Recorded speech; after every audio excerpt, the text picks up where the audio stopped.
Praise God, hallelujah, thank you Jesus. దేవుని పరిశుద్ధ నామమునకు మహిమ కలుగును గాక. చిరొచ్చిన మీ అందరూ కూడా ప్రభువైన యేసుక్రీస్తు నామములో శుభములు కలుగును గాక. ప్రకటన గ్రంథంలో మన యొక్క ధ్యానాన్ని మనం ముందుకు తీసుకొని వెళ్దాం. ప్రకటన గ్రంథంలో మన యొక్క ధ్యానములు కొనసాగుతున్నాయి.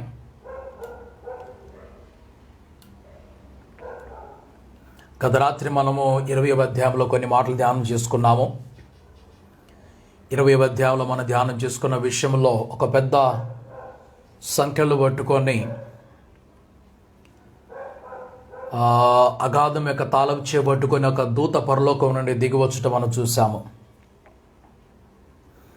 పరలోకం నుండి దిగివచ్చినటువంటి దూత పెద్ద సంఖ్యలు తీసుకొని వచ్చి ఆది సర్పమును అనగా అపవాదిని సాతానును ఆ ఘట సర్పమును పట్టుకొని 1000 సంవత్సరముల వరకు వానిని బంధించి అగాధంలో పడవేసినట్లు చూశాము. 1000 సంవత్సరములు గడుచు వరకు ఇక జనములను మోసపరచకుండానట్లు అగాధము మూసి దానికి ముద్ర వేసెను. అగాధము మూసి దానికి ముద్ర వేసెను. 1000 సంవత్సరముల వరకు బయటికి రాకుండా అపవాదిని బంధించి ఆ ఘట సర్పమును ఆ సాతానును అపవాది అనబడే వాడిని బంధించి ఒక 1000 సంవత్సరం వరకు బయటికి రాకుండా అగాధంలో పడవేసినట్లు చూసాము. అగాధంలో పడవేసిన తరువాత దానిని మూసివేసి అగాధమును మూసివేసి దానికి ముద్ర వేసినట్లుగా చూస్తున్నాం. దానిని మూసివేసి దానికి ముద్ర వేసినట్లుగా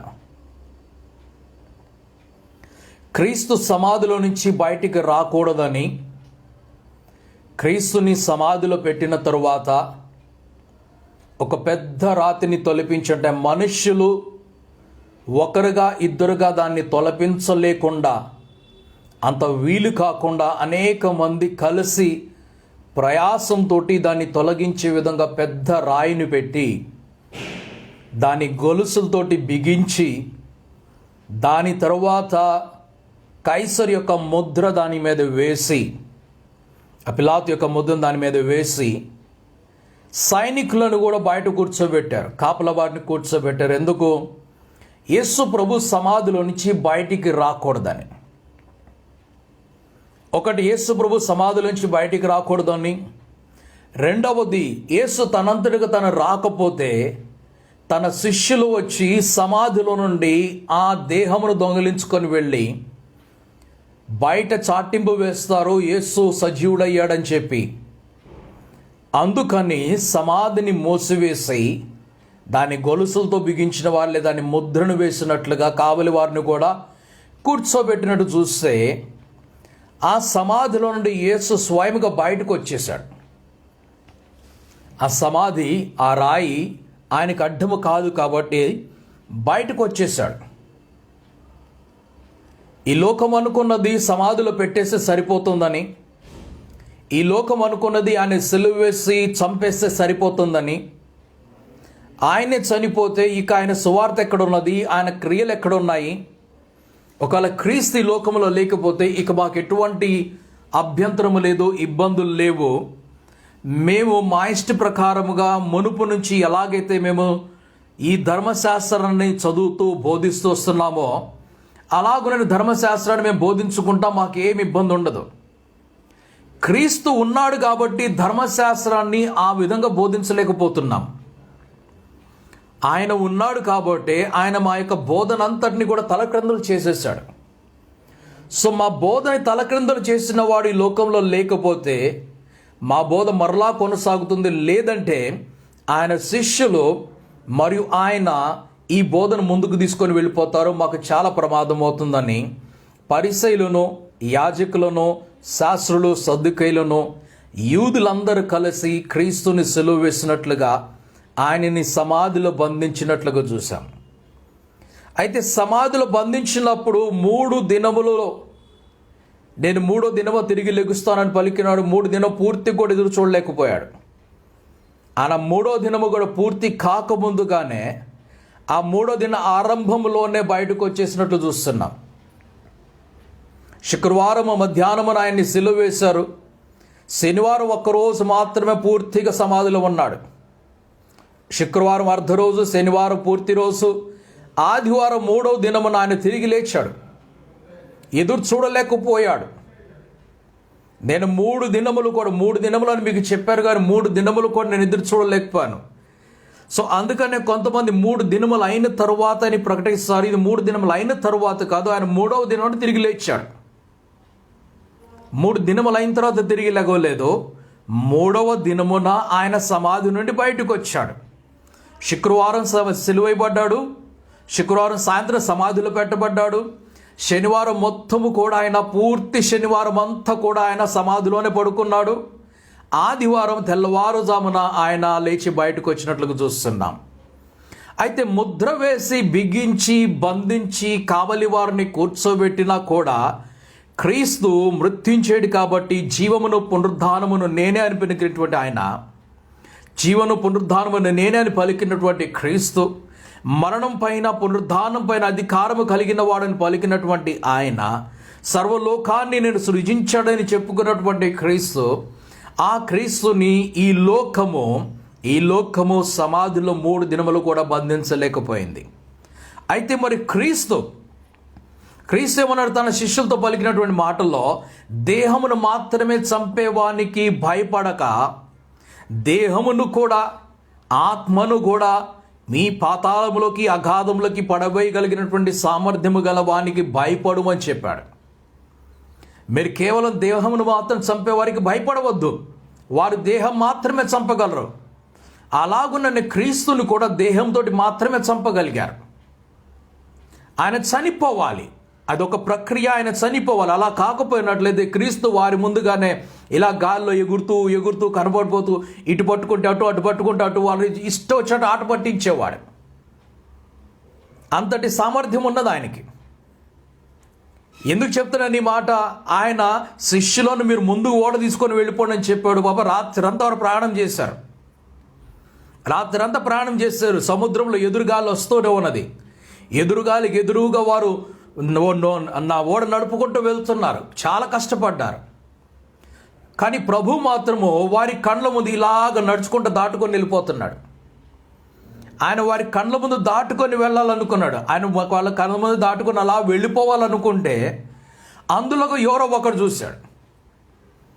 ఒకడు చూసి అరిచిన తర్వాత మిగిలిన వారందరూ కూడా 12 మంది కూడా అయ్యో భూతం అని అరిచారు. అప్పుడు భూతం అని భయపడుతున్నారని చెప్పి ఆయన వారి దగ్గర కనబరుచుకోవడానికి వచ్చాడు. ఇదిగో భూతము కాదు నేనే అని తను చూపించుకోవడానికి వచ్చాడు. ఆయన తలుచుకున్నట్లయితే ఏలియా చెప్తున్నట్లుగా ఆహాబు దగ్గరికి వెళ్ళి ఒక సేవకుడిని కలిసి, నువ్వు వెళ్ళి చెప్పు, ఆహాబుతో చెప్పు, నేను నిన్ను కలవటానికి వస్తున్నానని. అయ్యా నువ్వు ఈ మాట చెప్తా బాగానే ఉంది, మేము ఆహాబు దగ్గరికి వెళ్తాము, ఆయనకి మాట చెప్తాము, ఆయన నిన్ను ఎత్తుకోవడానికి నిన్ను కలవడానికి రథం ఎక్కి వస్తాడు. ఆయన రథం ఎక్కి ఈ ప్లేస్కి వచ్చేటప్పటికి, ఈ ప్రదేశంలోకి వచ్చేటప్పటికి నువ్వు ఎక్కడికో వెళ్ళిపోతావు. దేవుని ఆత్మ నేను ఎక్కడికో తీసుకొని వెళ్ళిపోతుంది. అర్థం కాదు పరిస్థితి. మరలా వెతుక్కుంటూ అక్కడికి వస్తాము, ఇంకెవరు చెప్తారు అక్కడ ఉన్నారని. ఇలా ఎంతమందిని చంపిస్తావు నువ్వు? రాజు ఒట్టు పెట్టించుకున్నాడు మాతోటి, ఇక మీదట ఏలియా కనపడ్డాడని ఎవరు చెప్పొద్దు అని ఒట్టు పెట్టించుకున్నాడు. సో దేవుని ఆత్మ ఏలియాని ఎలాగైతే ఇటు నుంచి అటు మోసుకొని వెళ్ళిపోతుందో, ఫిలిప్పును కూడా పరిశుద్ధాత్ముడు త్వరపెట్టి నడిపించేశాడు. ఫిలిప్పును కూడా తీసుకొని వెళ్ళిపోయాడు. అదిగో అరణ్యంలో నుంచి ఆ మార్గంలో, యెరూషలేం మార్గంలో ఒక వ్యక్తి వెళ్తున్నాడు. అతనికి సువార్త ప్రకటించాలన్నప్పుడు పరిశుద్ధాత్ముడు అతన్ని నడిపించాడు. సో ఇలాగ మన ప్రభు తలుచుకున్నట్లయితే ఈ లోకంలోనే సజీవముగా ఉండి ఆయన ఎవరికి చేత పట్టకుండా చేత చిక్కకుండా తిరిగేవాడు. కానీ ఆయన చనిపోవాలని, మరణించాలి, ఇది నిర్ణయము. ఎందుకంటే ఆయన మరణించనిదే మన పాపములకు క్షమాపణ లేదు కాబట్టి. అందుకు ఆయన నేను 3వ దినం తిరిగి లెగుస్తానని చెప్పాడు. మరి ప్రభు అయితే తన సమాధిలోంచి 3వ దినాన్ని బయటకు వచ్చేసాడు. సమాధి మూయబడింది, రాయి పెట్టబడింది, ముద్ర వేయబడింది, కావలి వారు ఉన్నారు. ఇదే పనిని అపవాదికి చేస్తున్నప్పుడు ఏం జరుగుతుంది? ఇక్కడ ఆ ఘట సర్పమునకు, ఆది సర్పమునకు, అపవాదికి, సాతానికి ఇదే పని జరుగుతుంది. అగాధం యొక్క తాళపు చెవి తీసుకొని పెద్ద సంఖ్యలు చేత పట్టుకొని ఒక దూత పరలోకం నుండి దిగిరావటం చూశాను. అతడు వెళ్ళి అపవాదిని ఆది సర్పమును సాతాను తీసుకొని ఘట సర్పాన్ని పట్టుకొని 1000 సంవత్సరం వాడిని బంధించి అగాధంలో పడవేసి తర్వాత 3వ వచనంలో ఆ 1000 సంవత్సరములు గడుచు వరకు ఇక జనములను మోసపరుచుకున్న అగాధము మూసి 1 పడవేసి 2 మూసి తర్వాత దాని మీద 3 ముద్ర వేశాను. ఎలా తీసుకొని వెళ్ళేటప్పుడు సంఖ్యలతోటి బంధించి తీసుకొని వెళ్ళాడు. ఇది ఒక పెద్ద దృశ్యం, ఈ లోకమంతటా కనిపించే ఒక దృశ్యం అది. ఇప్పటి వరకు అపవాది ఎవరు, ఎలాగుంటాడు, ఏ రూపంలో కనబడతాడు ఎవరు చూడలేదు. అయితే ఆ రోజు చూడబోతున్నారు. ప్రకటన యుగములో ఈ గడియ వచ్చినప్పుడు అపవాదిని ప్రజలు చూడబోతున్నారు. ఈ ప్రకటన యుగం వచ్చినప్పుడు సంఖ్యలతో పట్టుకొని వెళ్తున్నారంటే గాల్లో పట్టుకొని వెళ్ళి గాల్లో బంధించుకొని తీసుకొని వెళ్ళటం లేదు. ఇక్కడ అపవాదిని చూస్తున్నాము, ఈ క్రూర మృగాన్ని చూస్తున్నాము, అబద్ధ ప్రవక్తను చూస్తున్నాము. వారిని ప్రత్యక్షంగా చూస్తున్న వారమై వీరిరువురు కూడా సజీవముగా పట్టబడి అగాధంలో పడవేయబడినట్లుగా అది మనుష్యుల కండ్ల ముందు జరుగుతున్నది. అది వారి కండ్ల ముందు జరగబోతున్నది. రెండవది చూసినప్పుడు అపవాదిని సంఖ్యలతోటి బంధించి తీసుకొని వెళ్ళడం.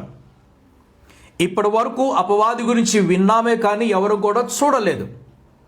అయితే కొద్ది గడియల వరకు ఈ దృశ్యం ఎలాగుంటుంది? ఎవరినన్నా ఒక పెద్ద బందిపోటు దొంగను పట్టుకొని వెళ్ళాలి.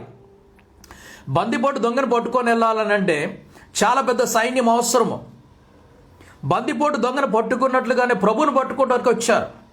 సమాధి ముందు దగ్గర మరలా వెళ్తున్నాం మనం. ఏ క్రియలైతే ప్రభుతోటి జరిగినాయో అదే ప్రక్రియ అపవాదితో జరుగుతుంది. చూడండి, ఇక్కడ గెత్సెమనే తోటలో ఆయన ప్రార్థన చేస్తూ ఉన్నప్పుడు ఆయన ప్రార్థించుచుండగా రోమా సైనికులు ఆయన పట్టుకోవడానికి వచ్చారు. అర్ధరాత్రి వేళ ఆయన పస్కాను భుజించాడు. రాత్రివేళ పస్కాను భుజించి తన శిష్యులతో పాటుగా ఒలీవల కొండ మీదకి వెళ్ళి గెత్సెమనే తోటలోకి వెళ్ళి ఆయన అక్కడ ప్రార్థన చేస్తూ ఉన్నప్పుడు రాత్రిపూట వచ్చి అరెస్ట్ చేస్తున్నారు. సహజంగా రాత్రిపూట ఎవరిని అరెస్ట్ చేయకూడదు. అయితే కొన్ని పరిస్థితుల్లో నేరస్తుడు తప్పించుకొని పారిపోతాడేమో అనే భయముతోటి, ఒకవేళ నేరస్తుడికి అవకాశం దొరికితే వెళ్ళిపోతాడనే భయముతోటి విశేషమైనటువంటి చట్ట ప్రకారంగా, అనుమతి ప్రకారంగా ఎవరినైనా రాత్రి వెళ్ళి ఇంటి మీద దాడి చేసి అరెస్ట్ చేయవచ్చు. రోమా యొక్క చట్ట ప్రకారముగా ఇది విరుద్ధం జరిగింది. యేసు ప్రభువుని పట్టుకోవటం కానీ, యేసు ప్రభువుని సిలువ వేయటం కానీ, యేసు ప్రభువుని బంధించడం, ఇవన్నీ కూడా వాస్తవంగా రోమా చట్ట ప్రకారం చూసిన చట్టానికి పూర్తి విరుద్ధంగా నడిచింది. ఒకసారి ఇలాగే సమాజ మందిరములు ఆయన పట్టుకొని పోయినప్పుడు నికోదెము అడుగుతున్నాడు, మనము ఎవరినైనా ఇలా పట్టుకోవచ్చా? ఎవరికి మనము కనీసం మాట్లాడడానికి, తన పక్షము చెప్పుకోవటానికి అవకాశం ఇవ్వకుండా ఎవరిని బంధించకూడదే అని అన్నప్పుడు, నువ్వు పరిసయుడు కదా, నీవు కూడా తన శిష్యులు ఒకడు మారిపోయావు అని చెప్పి మిగిలినటువంటి పరిస్థితులు అడిగారు. ఇది మన చట్టము కాదు. ధర్మశాస్త్ర ప్రకారము కూడా ఒక వ్యక్తిని బంధించాలి అని అంటే చట్ట విరోధంగా బంధించకూడదు. ఒకవేళ చట్ట విరోధంగా బంధించినట్లయితే ఎవరైతే చట్టాన్ని ఉల్లంఘించారో వారి మీద ఇదే దండన జరుగుతుంది.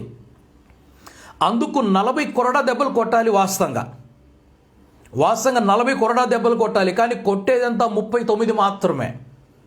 ఎందుకు 39 అంటే, ఒకవేళ లెక్క తప్పిపోయి 40కి బదులుగా 41 అయిపోతే ఎవరైతే తప్పు లెక్క పెట్టారో, ఎవరైతే తప్పు కొట్టారో వారి మీదకి ఈ కొరడా వస్తుంది. ఇది చట్టము. అందుకని 1 తక్కువ 40 అని రాస్తున్నారు. సో ఆయన్ని బంధించడం అర్ధరాత్రి వేళ చట్ట విరోధము. ఆయన్ని తీసుకొని పిలాతు దగ్గరికి తీసుకెళ్ళటం, అన్నా దగ్గరికి తీసుకెళ్ళటం, కైపా దగ్గరికి తీసుకొని వెళ్ళటం, ఇది చట్ట విరోధమైనది. ఆ తరువాత అతనిలో ఏ నేరం కనిపించలేదు. పిలాతు స్వయంగా అంటున్నాడు, నాకు ఇతనిలో ఏ నేరం కూడా కనిపించలేదు అన్నాడు.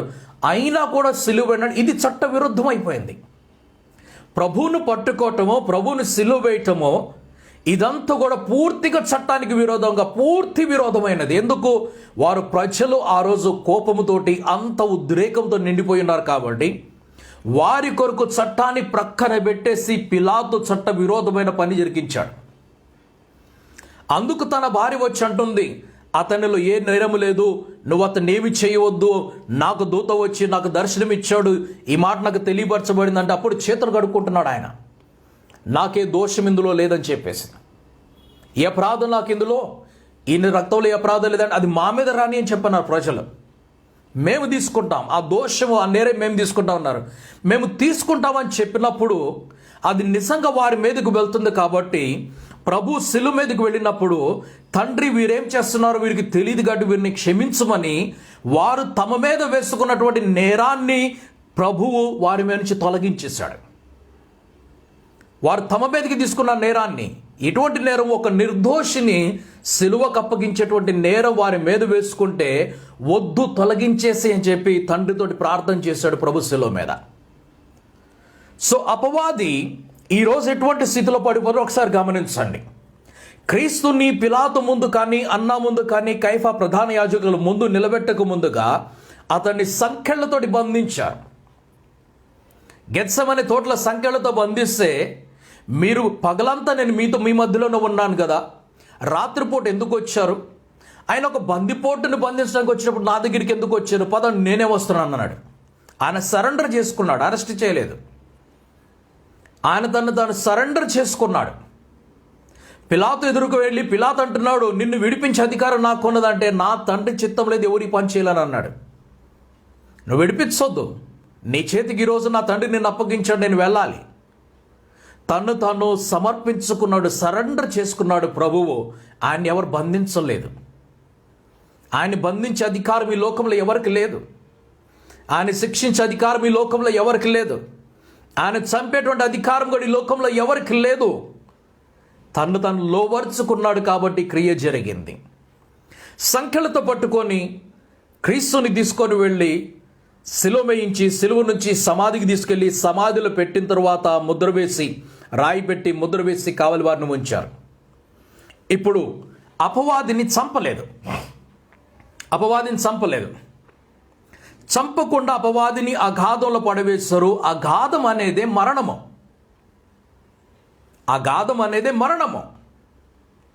మరణముతోటి అన్ని తీరిపోతాయి అనుకుంటారు. ఆత్మహత్య చేసుకునే వారు కూడా ఏమనుకుంటారంటే, మనిషి చనిపోతే అన్ని తీరిపోయి ఇక సమస్యలే లేదు, ఇబ్బందులు లేవు అనుకుంటారు. అక్కడితో సమాప్తమైంది అనుకుంటారు. కానీ మరణంతో సమాప్తం కావటం లేదు. ప్రతి మరణించిన మనిషి మరలా రెండవ ఎపిసోడ్ స్టార్ట్ చేయాల్సిందే. ప్రతి మరణించిన వ్యక్తి, ముందుకు తీసుకుని వెళ్ళి చూపిస్తాను మీకు నేను. ప్రతి మరణించిన వ్యక్తి మరలా రెండవ ఎపిసోడ్ ఆరంభించవలసిందే. ఇక్కడతోటి ముగించబడుతుంది అనుకోకూడదు. ఒకవేళ ఇక్కడ నుంచి మరణాన్ని తప్పించుకొని ఆ రెండో మరణాన్ని, నిత్య మరణాన్ని తప్పించుకోవాలని అంటే ప్రభువుని అంగీకరించి ఆయనతో పాటు పరలోకానికి చేర్చబడాలి. అగాధం అనేది, పాతాళం అనేది మరణము. ఆ ప్రదేశంలో ప్రభువు ఉంటున్నాడు. కానీ ఆ ప్రదేశంలో ప్రభు ఉంటున్నాడు. అపవాది చేతిలో ఇచ్చేసి అపవాదిని రాజుగా పెట్టలేదు. అక్కడ గమనించాలి ఈ మాట.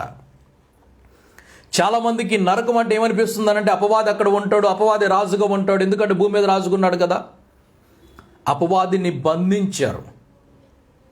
అగాధములో అపవాది ఫ్రీగా తిరగడానికి లేదు. అగాధములో అపవాది ఫ్రీగా తిరగడానికి లేదు. ఎక్కడ పడితే అక్కడ వెళ్ళడానికి లేదు. ఎవరిని పడితే వారిని కలవడానికి లేదు. ఒక జైలు ఎలాగైతే ఉంటుందో జైల్లో ఉన్నట్లుగానే ఇక్కడ కూడా ఉంటుంది. అగాధానికి ఒక శాంపుల్ చూపించాలంటే జైలు.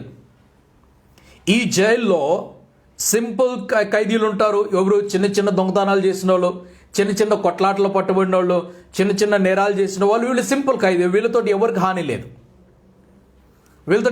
లేదు. పెద్దగా హాని ఏమున్నదంటే ఒకళ్ళొకరు కొట్టుకుంటారు, తిట్టుకుంటారు, గుద్దుకుంటారు, అక్కడి వరకే. కానీ చంపుకునే వరకు వెళ్ళరు. కాబట్టి వీరికి స్వేచ్ఛ ఉంటుంది జైల్లో అటు ఇటు తిరగడానికి, పనులు చేయడానికి.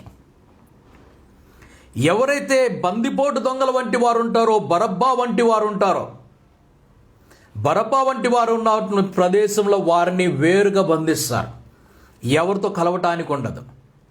అగాధములో అపవాది ఎవరితోటి కలవటానికి లేదు. అందుకని అతడు కలవటానికి లేదు కాబట్టి 1000 సంవత్సరాల వరకు ఓపిక పడతాడు. 1000 సంవత్సరం వరకు ఓపిక పట్టిన తర్వాత మరలా బయటికి వస్తాడు. చంపబడలేదు. అగాధమే మరణము, అనగా దేవుని నుండి వేరుపరచబడటమే మొట్టమొదటి మరణం అవుతున్నది. ఆ తరువాత ఇంకా అధికమైనటువంటి బలముతోటి, ఇంకా తీవ్రమైనటువంటి బలముతో అతడు బయటకు వస్తాడు. మారు మనసు కలగదు.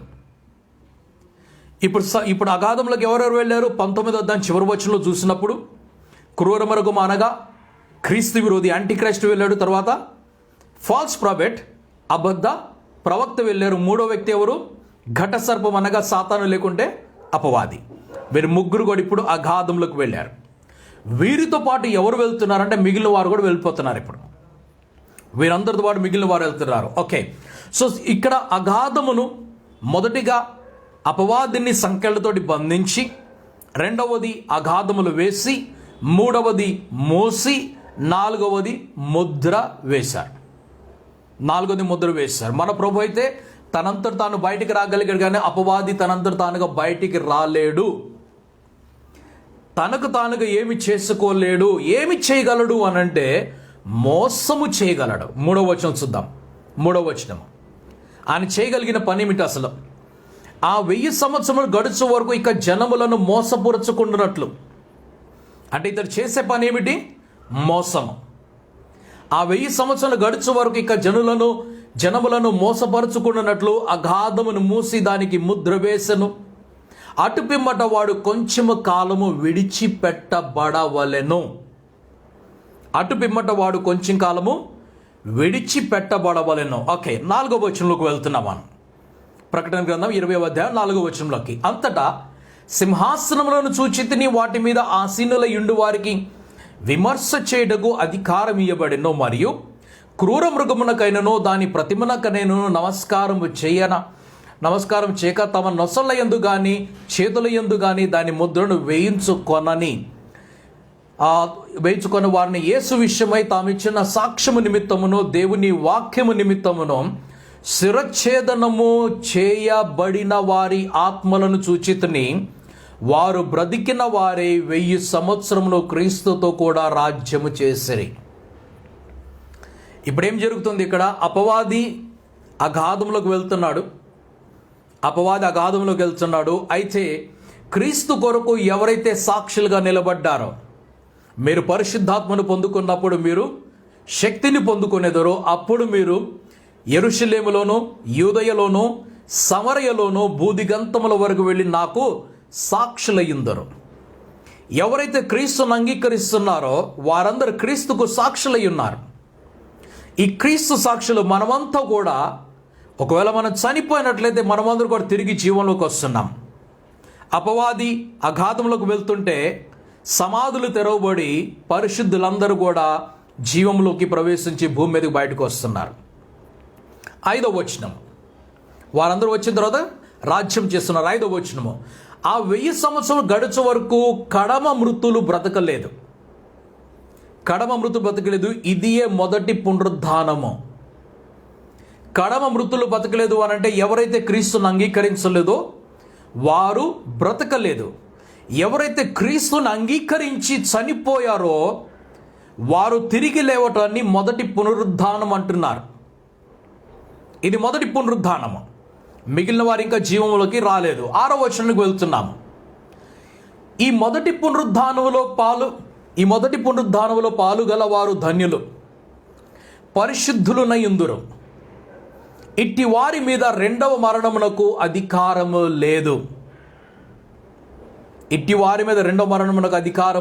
లేదు. ఎవరికి? మొదటి పునరుద్ధానములో ఎవరైతే జీవం పొందుకొని బయటకు వచ్చారో, మొదటి పునరుద్ధానములో జీవం పొందుకొని బయటకు వచ్చారంటే 1000 సంవత్సరాలు దొరికిపోయినాయి. 1000 సంవత్సరాలు దొరికిన వారికి తరువాత మరణము లేదు. 1000 సంవత్సరాల తర్వాత వారికి మరణము లేదు. కాబట్టి వారు నిత్య జీవంలోకి ప్రవేశించబడుతున్నారు. అందుకని వారి మీద రెండవ మరణమునకు అధికారము లేదు. వారి మీద అధికారం లేదు. ఓకే, ఈ మొదటి పునరుద్ధానంలో పాలుగలవారు ధన్యులు, పరిశుద్ధుల యుందురు. ఇట్టి వారి మీద రెండవ మరణముకు అధికారం లేదు. వీరు దేవునికిని క్రీస్తుకును యాజకులై క్రీస్తుతో కూడా 1000 సంవత్సరములు రాజ్యము చేదురు.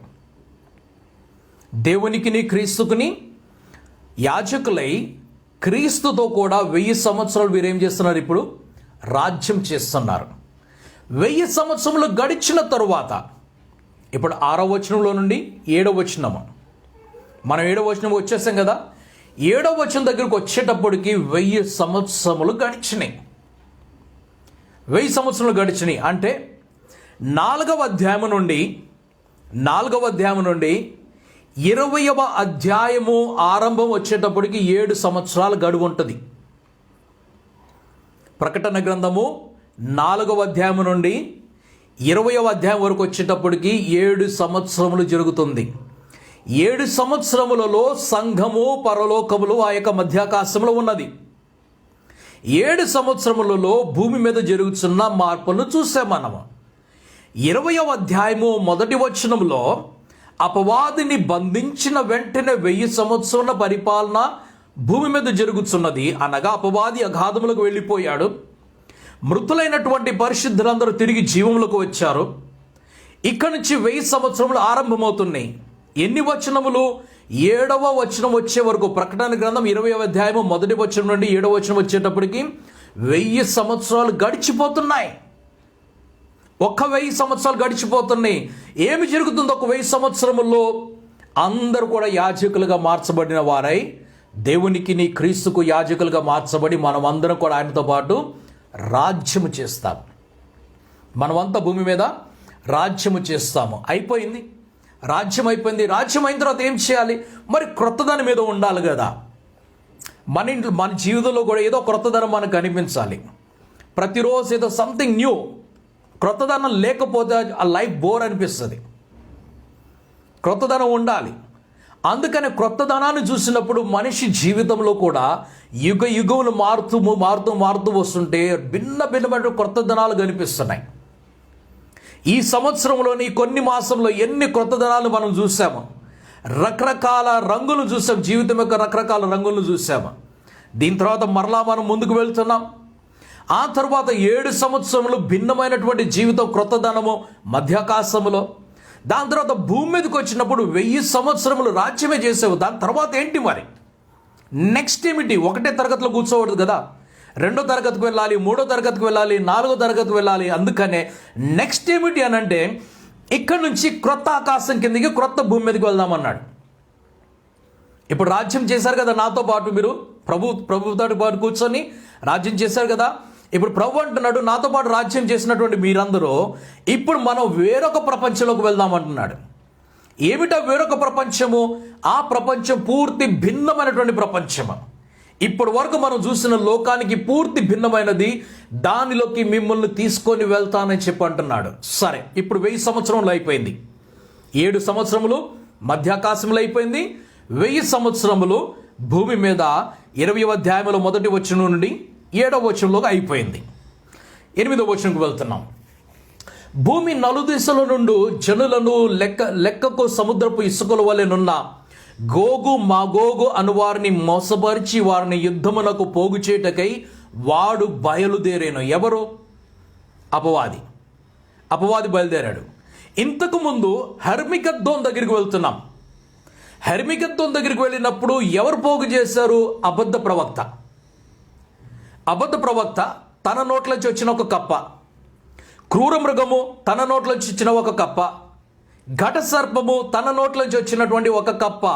ఈ 3 కప్పలు వెళ్ళి ప్రపంచ దేశములన్నింటిని కూడా పోగు చేసుకొని హెర్మిగద్దోను యుద్ధం దగ్గరికి వచ్చింది. ఇప్పుడు జరగబోయే యుద్ధం ఏమిటి?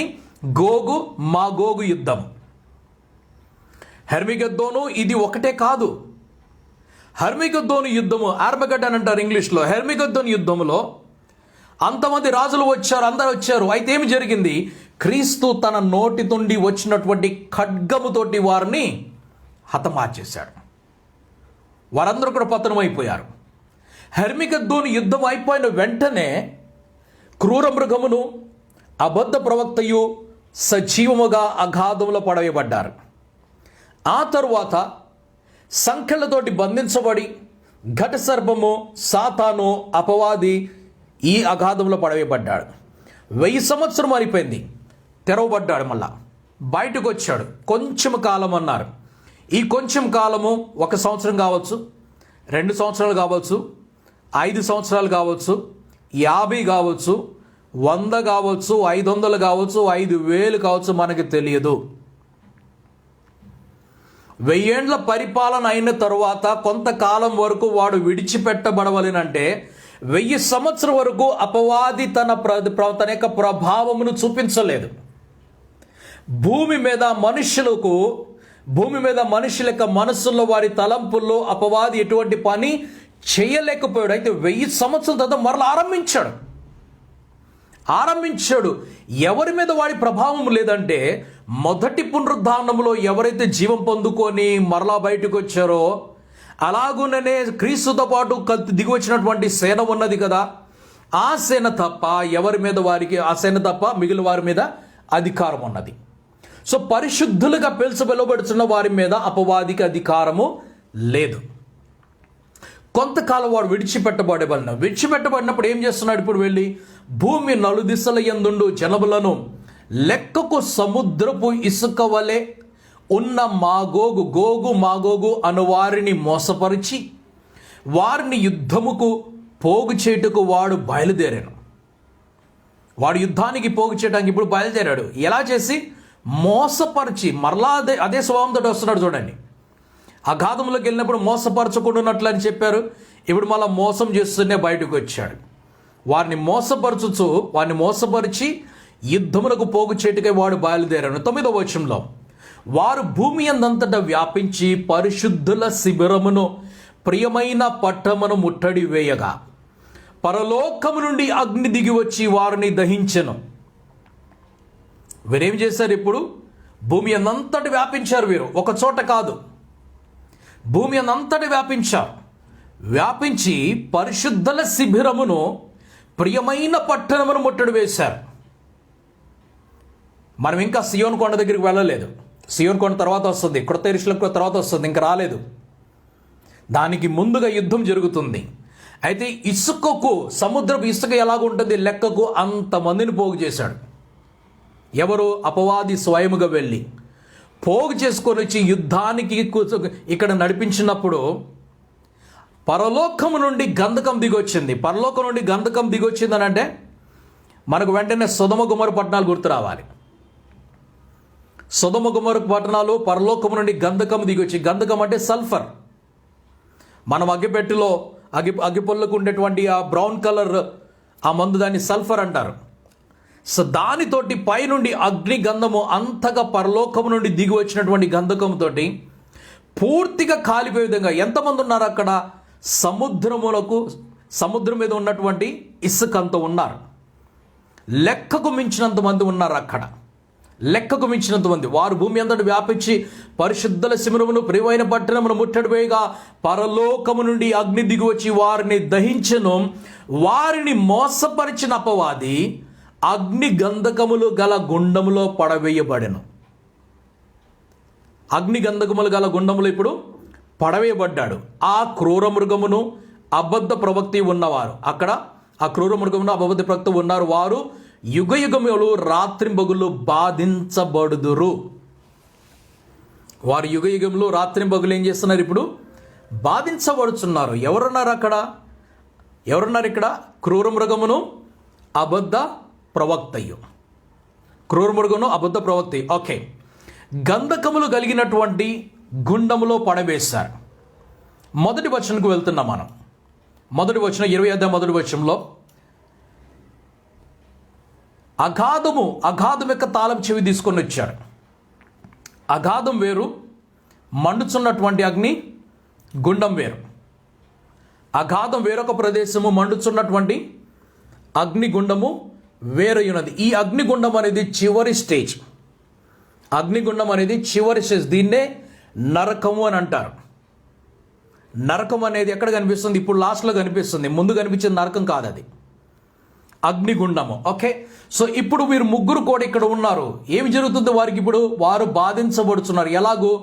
రాత్రింబగుళ్ళు బాధించబడుతున్నారు.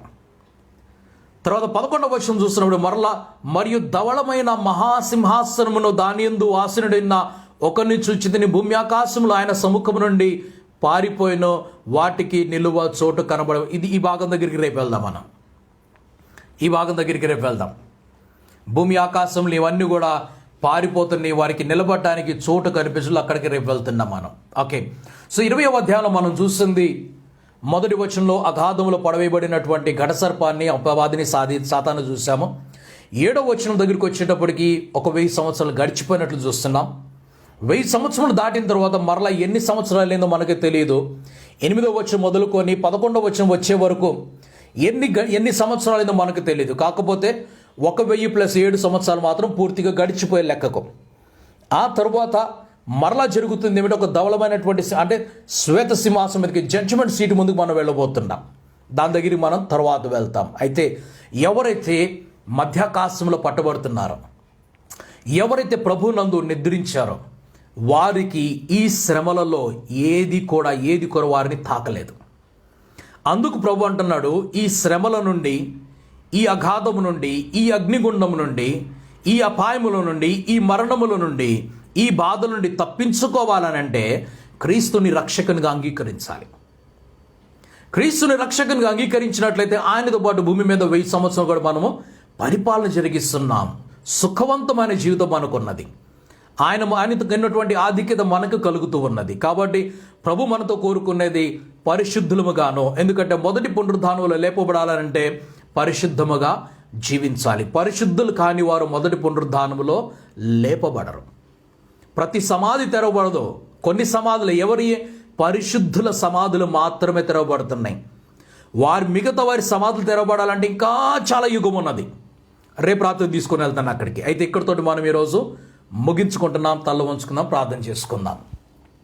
పరిశుద్ధుల పరలోకపు తండ్రి, మహాగణుడ, మహోన్నతుడ, మరొకసారి మీకు వందనాలు సమర్పించుకుంటున్నాం. ఈ రాత్రి వేళ మీ దివ్యమైనటువంటి సన్నిధిలో సహాయం చేసి మమ్మల్ని ప్రభావ మనల్ని నడిపించిన విధానం బట్టి మీకు స్తోత్రములు. కూడినటువంటి చిన్న గుంపును మమ్మల్ని జ్ఞాపకం చేసుకోండి. ఎవరైతే రాలేకపోయినప్పుడు వారిని కూడా మీరు జ్ఞాపకం చేసుకోమని అడుగుతున్నాం. మీ దేవమైనటువంటి సన్నిధి సహాయం ప్రతి ఒక్కరు మీరు కలుగు చేయండి. బలమున్న శక్తిని, క్షేమ ఆరోగ్యాన్ని అందరికీ అనుగ్రహించండి. మీకు వాని యొక్క రాకడుగు మమ్మల్ని అందరినీ సిద్ధపరిచి మీకు మహిమల్లో సమకూర్చుకోమని, అలా కానీ రాత్రి మరలా కలుసుకొని మీ దేవుని సన్నిధి మీద కలిసి ఆరాధించే భాగ్యం మీరు మాకు దయచేయమని యేసుక్రీస్తు నామములో అడిగి ప్రార్థిస్తున్నాం పరమ తండ్రి. Amen, amen, amen. మన తండ్రి దేవుని యొక్క ప్రేమ యొక్క వాడని యేసుక్రీస్తు వారికి కృపయు, ఆధనగతకు పరిశుద్ధాత్మనికి అన్యోన్య సహవాసమును, సమాధానమును క్రీస్తు యొక్క రాకడ పర్యంతము సదాకాలం మనందరికీ తోడైండుగాక. Amen, amen, amen. అందరికి వందనాలు. God bless you all.